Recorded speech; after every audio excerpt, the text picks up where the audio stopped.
Chers amis, je vous souhaite la bienvenue à Genève. Chers congressistes, chers collègues, chers amis, c'est un grand honneur et un immense plaisir de vous recevoir à Genève à l'occasion du 6e Congrès mondial des jardins botaniques, pour la première fois dans un pays francophone et en Suisse. Au nom de la ville de Genève et des conservateurs à jardins botaniques, j'aimerais vous remercier d'être venus ici à Genève, de partout dans le monde. Nous sommes très heureux d'annoncer que ce congrès réunit plus de 500 participants venant de plus de 70 pays, qui représentent plus de 300 institutions et jardins botaniques. En tant qu'observateurs privilégiés de la nature, nous avons la responsabilité d'informer l'ensemble de la société sur les menaces qui pèsent sur notre environnement et de proposer des mesures pour la préserver. Nous espérons que cette conférence permettra d'orienter nos actions de manière solidaire et concertée. Si les jardins botaniques venaient à disparaître, que manquerait-il à la société? Cette question à l'esprit, nous vous souhaitons beaucoup de plaisir pendant cette conférence. On a technical level, the work of the global network of botanic gardens in many fields, including environmental education, ex situ and in situ conservation, restoration, and taxonomy, is foundational for the achievement of broader conservation and sustainable use objectives.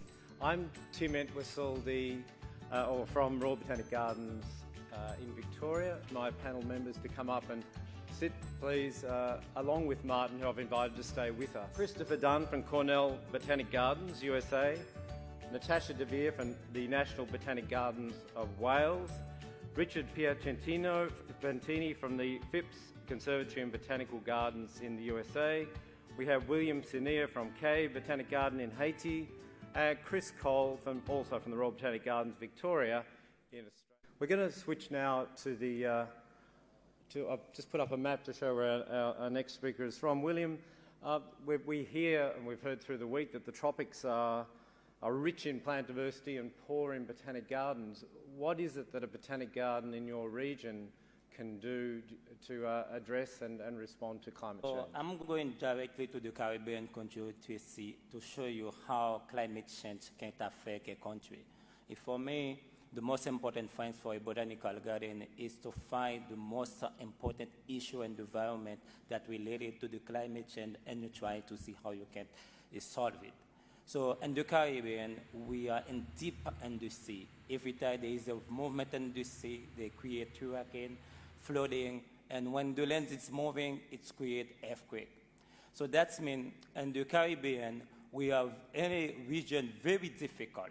So by being a region very difficult, the nature gives us a huge diversity of plants, more than 10,000 species of plants. But 71% of these plants are endemic. That means they are unique. So the nature didn't die by accident. They do it for a reason. But for more than 200 years, we destroy all of them.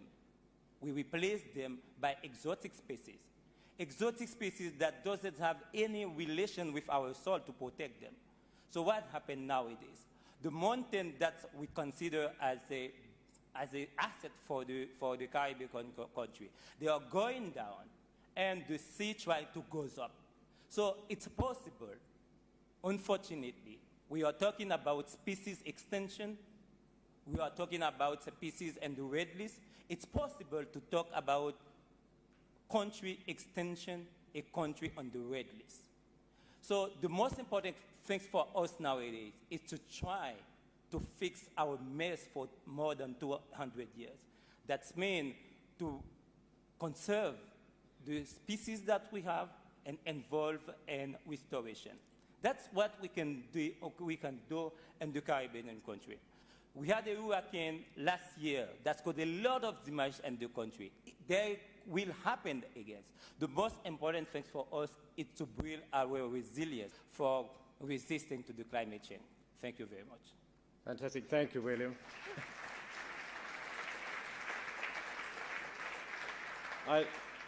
I do like the fact that your first one was fix the mess, and I think that's a really good message to take with.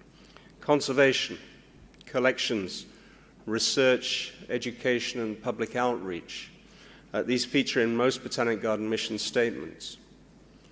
We learned from this that 80% of Botanic Gardens have strategic plans. That's a good thing. I believe the Botanic Garden community has an opportunity and responsibility also to adopt similar priorities so that we can move forward to make contributions to achieving the 17 global goals that are included in the Sustainable Development Agenda. We have seen through this Congress that there are clear links between plant conservation and many of the Sustainable Development Goals, using plants to address poverty, to address hunger and food security, to provide good health, to provide us with resources for renewable energy, to take forward responsible consumption, to take climate action, and so on.